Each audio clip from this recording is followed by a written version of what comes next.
welcome back to my channel. If you're new to my channel, go ahead and subscribe.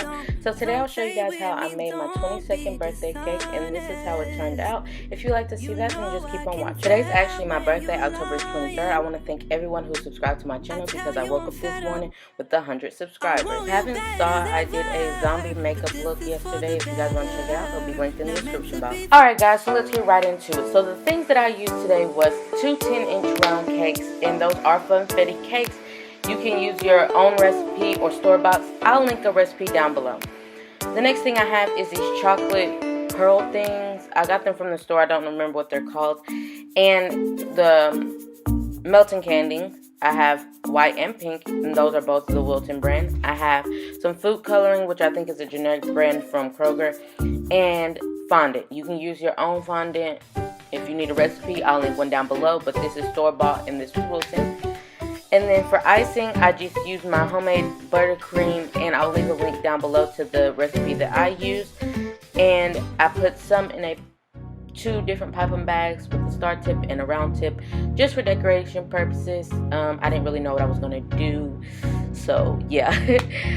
And I also have some candles because it is my birthday cake, and I got these two candles from Kroger. I spray painted them gold just to kind of make them look better. So yeah, you'll need candles. And I also have a cake cutter, and I got this from Walmart. You don't need it, you can use a knife, but it helped me out a little bit, not really. And then I have extra piping bags and bowls on the side just in case I need them for something.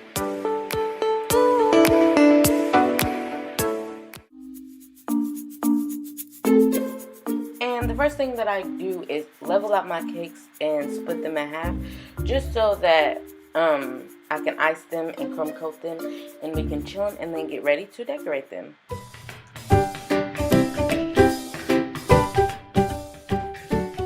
And it is time for crumb coat and chill. You guys watch How to Cake It? That's where I got that from.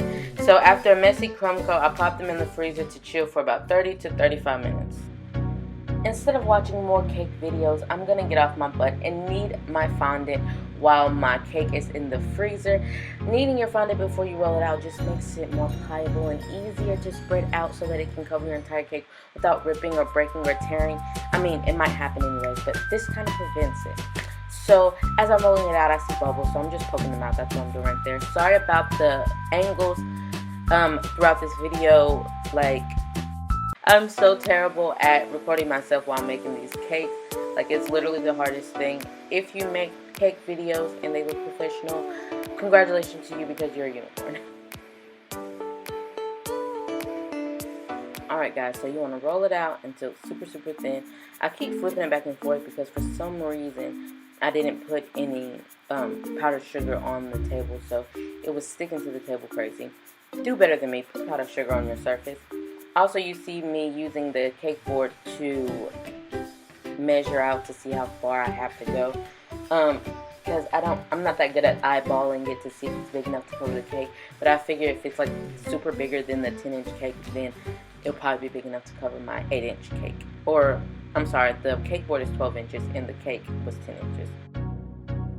Alright guys, so the next thing I did was use the pieces of cake that came from when I leveled the cake out, and I crumbed it up and I added some pink ice into it to kind of make some cake pops, but they turned into cake balls because they wouldn't stay on the stick, and they were kind of lumpy. I don't know, they tasted really good, so I would suggest you guys try it. I crumbed up the cake and then I added some store-bought pink frosting in it, and then I put it in the refrigerator for about an hour and a half, and then I rolled it into balls and covered it with icing and candy pearls. So yeah.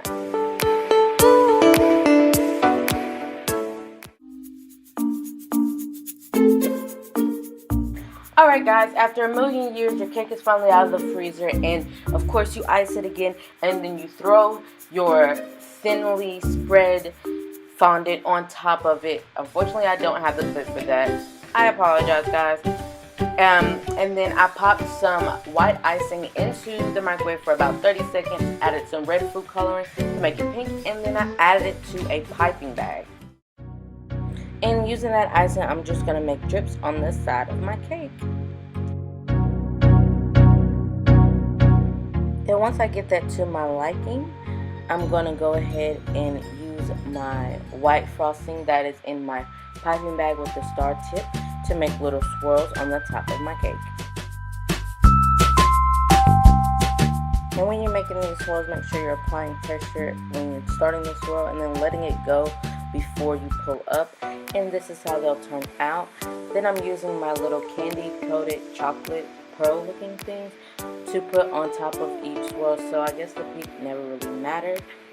And after that, I'm going to add some pink sugar crystals just to make it look better, because I thought it looked a little plain.